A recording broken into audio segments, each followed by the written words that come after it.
hanging scapula. So all I'm going to try to do is hang onto a bar. My hands are going to be facing forward or neutral. What you don't want to do is hands facing you.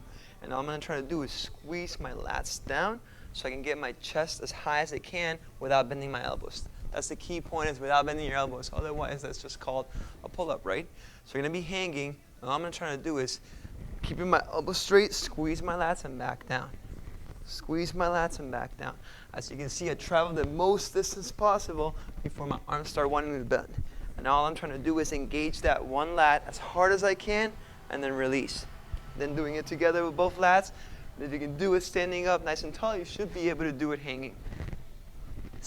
Hanging lat pull downs.